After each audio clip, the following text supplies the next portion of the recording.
Hello viewers, welcome to video tutorial on applications of Gauss law part 3.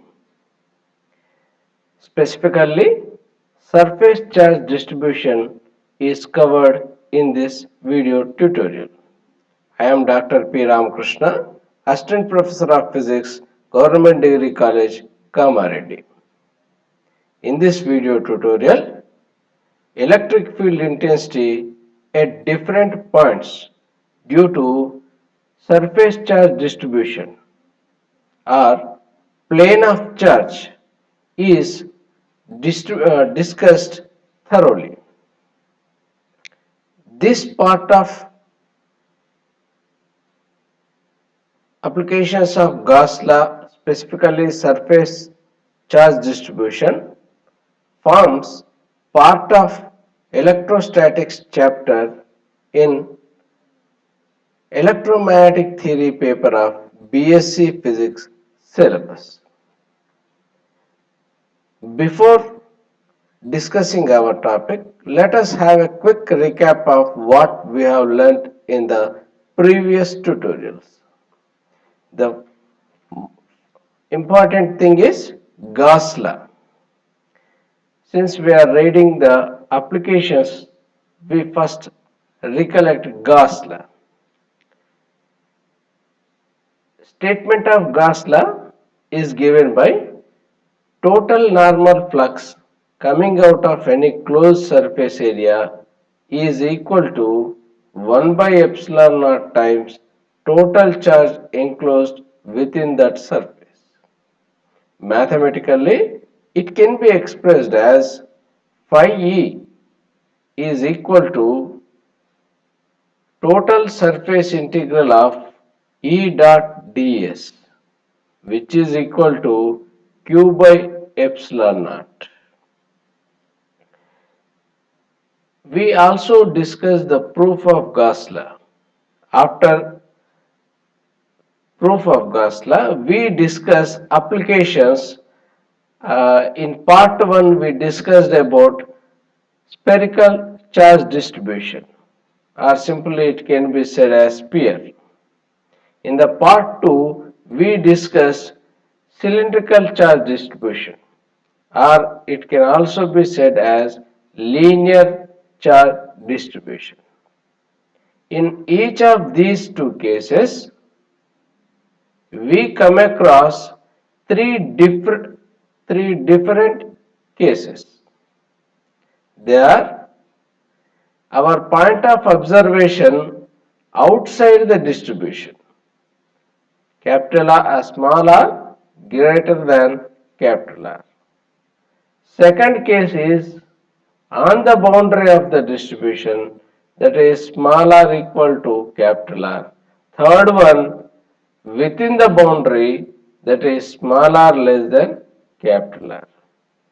In the first case, in the case of uniform spherical charge distribution, the field intensity expressions are given as for outside, for the outside the surface point, it is equal to 1 by 4 pi epsilon naught times q by r square. Whereas on the boundary, on the surface, it is equal to 1 by 4 pi epsilon naught times q by capital R square. Within the boundary, it can be expressed as 1 by 4 pi epsilon naught q r by capital R cube. From these three equations, we notice that outside the distribution, the electric field intensity is varying inversely to the square of the distance, whereas inside the distribution it is varying directly to distance r, smaller. Coming to the linear charge distribution or cylinder, in the case of point of observation outside the cylinder, in the case of cylinder, the final expression are possible in two ways. One in terms of linear charge density lambda, another one in terms of volume charge density rho.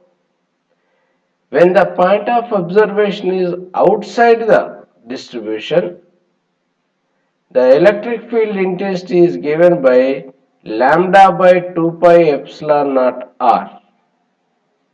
The same thing can be expressed in terms of volume charge density as capital R square rho by 2r epsilon naught. On the boundary of the distribution, field intensity becomes lambda by 2 pi epsilon naught capital R. In terms of volume charge density, it is equal to capital R rho by 2 epsilon naught. Within the boundary, within the distribution, the expressions becomes r lambda by 2 pi epsilon naught capital R square and r rho by 2 epsilon naught. The major difference from spherical charge distribution to cylindrical charge distribution is, in the case of spherical charge distribution, for outside points, the field varies inversely to square of the distance, whereas in the case of cylinder, it varies inversely to distance r only. This is the major difference.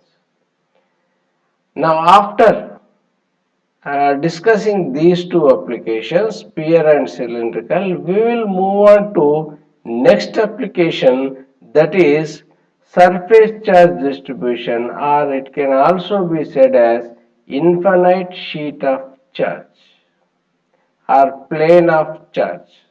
Sometimes it is also called as plane of charge.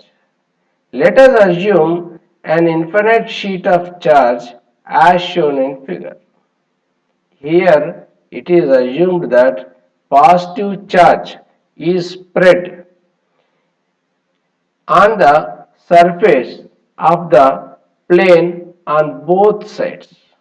That means on the right side as well as on the left side. On both sides of the plane, the charge is uniformly distributed. We are assuming the infinite sheet of charge like that.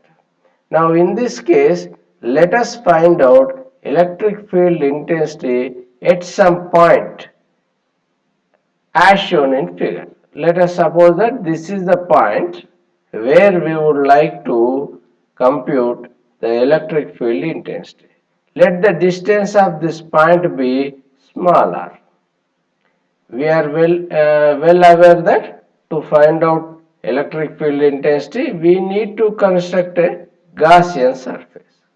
Here, in this case, the Gaussian surface will be an cylinder extending from plane of charge to this point. Similarly, on one side of the sheet, similarly, the same construction will extend on other side also, other side of the sheet. So, our Gaussian surface, which is cylindrical in nature, will extend from minus r to plus r, where r is the point of observation. We are assuming that the plane of charge is at origin. Now, we know that the electrical flux coming out of this Gaussian surface will be dot product of area vector and the field vector, that is electric field vector. Here the electric field vector is acting radially outward as shown in figure. Let us assume a small area element on this curved surface here, and also a small area element on this circular end surface. Let the area vectors be ds at two places. We notice that on the curved surface, that means here on the curved surface, the area vector ds and the field vector are mutually perpendicular to each other. Theta is 90. When theta is 90, flux becomes 0. That means that we do not observe any electrical lines of force coming out through curved surface.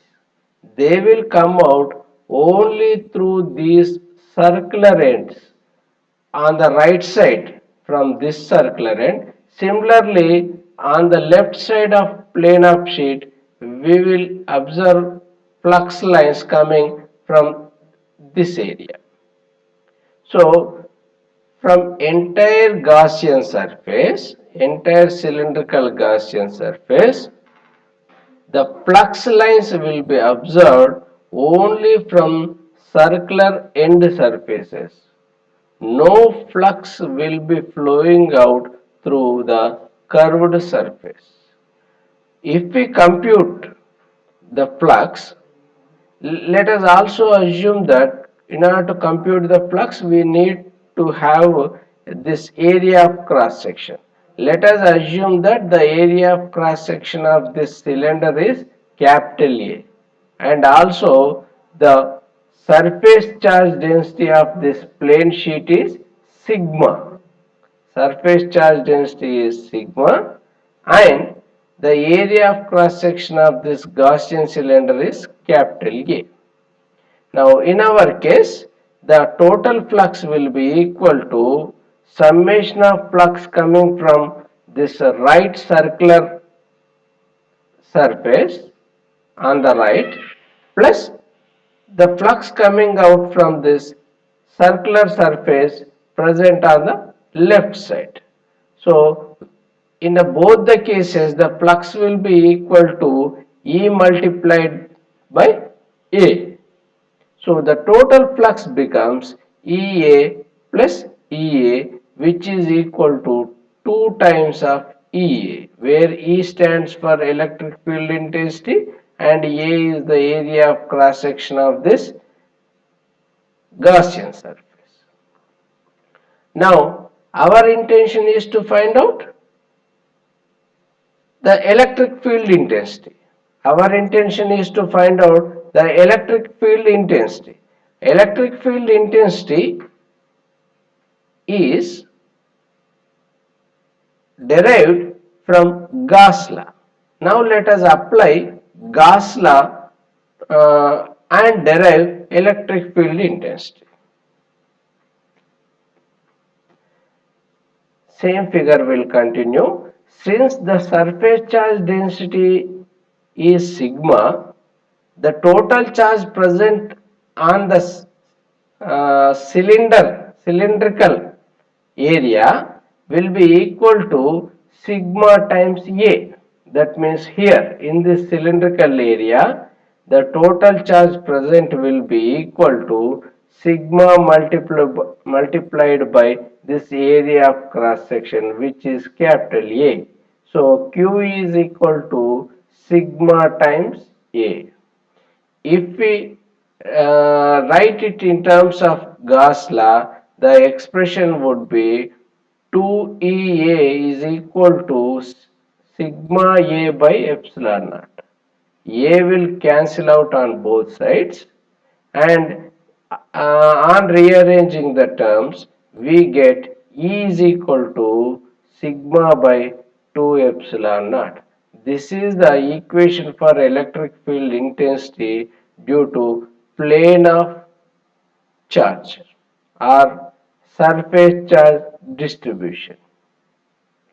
The interesting thing we notice from this equation is that in the case of cylinder as well as sphere, the electric field intensity was dependent of distance of point of observation. R was present in all the expressions, whereas for plane of charges or surface charge distribution, the electric field intensity is independent of distance of point of observation. It depends only on surface charge density sigma. This is the major difference from earlier two applications. We have to keep it in mind while solving the problems. Now let us take another case. What happens if the charge is present on only one side of the sheet? In earlier case, we assumed that charge was equally distributed on both sides of the sheet, uniformly distributed on both sides of the sheet. Now, let us assume that the charge is present on only one side of the sheet. Naturally, what will happen? Flux will be coming out from any of these two circular end surfaces. It will come from the side on which charge is present. If we assume that the charge is present on right surface of the right side of this plane of sheet, then we would notice flux coming out from this right circular end surface only. We do not observe any flux from left circular end surface. So, in that case, the electric field would be E is equal to sigma by epsilon naught. We will notice electric field only on the right side. If we assume that the charge is present on the right side of the plane of sheet, plane of charges. Now this is about the application of Gauss law to surface charge distribution. The most important point to be remembered in this case is the electric field intensity is independent of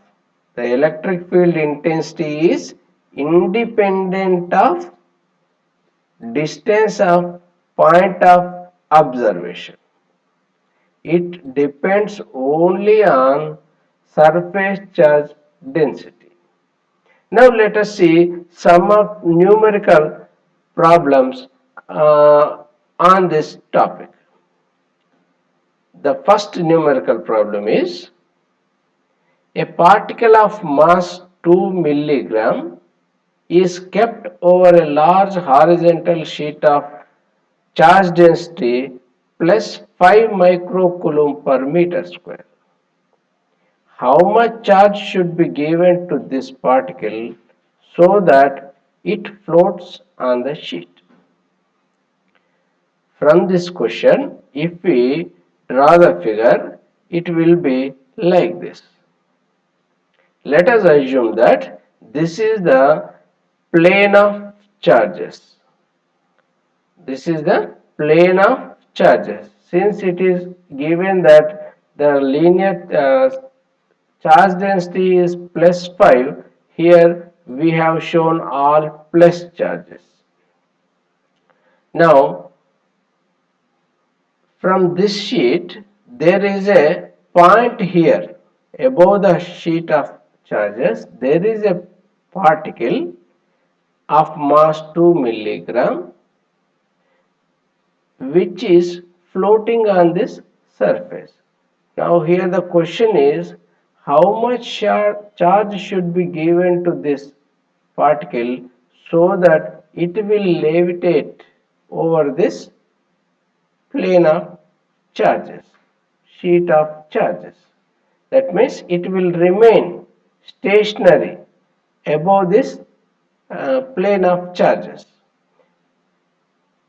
the force acting. So from the question, we can conclude that the charge that must be given to this particle will be positive charge, because if we give negative charge, it will immediately fall onto the sheet of charges. If we give only positive charge, force of repulsion will act and it will try to move away from the sheet.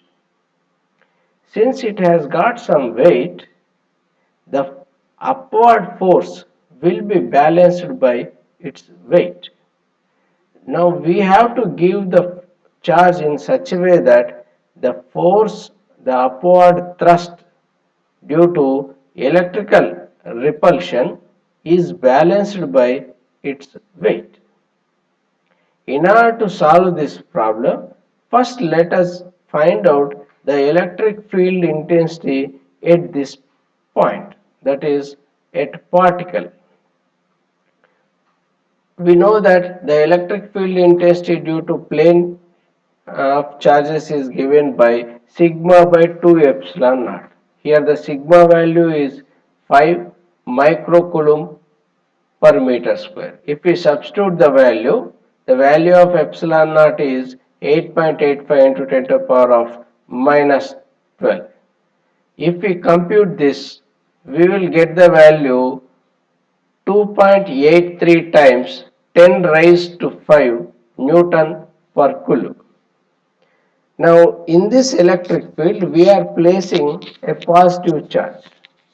This is the electric field intensity at this point. Now we are putting a positive charge to the particle. What happens naturally? It will experience a upward electrical repulsion. Now let us find out electrical repulsion, force acting upward. The force acting will be balanced by weight. That is F is equal to W.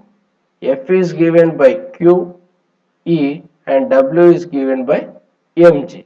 If we equate these two, we will get the amount of charge to be given to this particle. So Q times 2.83 times 10 raised to 5, which is the electric field intensity, is equal to 2 times 10 raised to minus 6. This is the mass of the particle and g is acceleration due to gravity. If we rearrange the terms and find out the value of q, here we will get the answer as 69.2 picocoulomb. Pico stands for 10 raised to minus 12. 10 to the power of minus 12 is called as pico. So the amount of charge to be given to this particle will be 69.2 picocoulomb of positive charge. So like this we need to solve the question. Let us see another numerical problem. The problem is two large parallel thin metallic plates are placed close to each other. The plates have surface charge densities of opposite sign and of magnitude 2 picocoulomb per meter square. Calculate the electric field intensity. Two cases are given. One is in the outer region of the plates and the second one is in between the plates. If we draw the figure for this question, it will be like this. This is a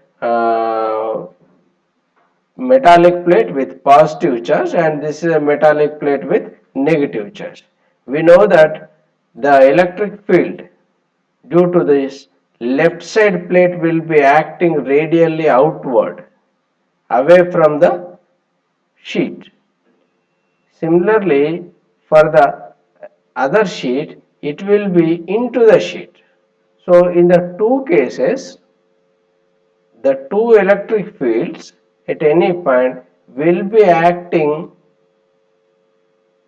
in the same direction,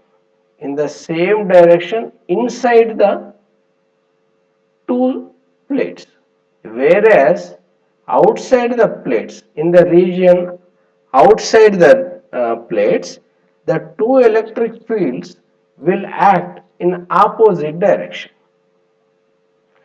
Due to positive charge, it will act radially outward.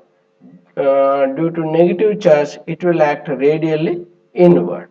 So, in the outer region, the electric fields will be E1 is equal to sigma by 2 epsilon naught r cap. It is assumed that it is acting in the right hand side, and E2 due to this second sheet plate, it will be minus r cap. The value magnitude is same, but the directions are different. As a result, the total field will become 0. So, we do not find any field outside these two plates. Now, let us see what happens in between the plates. As we have discussed, the two fields will be acting in the same direction, so it will add up, and the total field will be sigma by epsilon naught times from positive plate to negative plate. If we substitute the values, we will get the answer as 0.23 Newton per Coulomb. And this is the question list for assignment. You do it at your home. Take snapshot of this slide and try. Answers for these questions will be given in the following tutorials.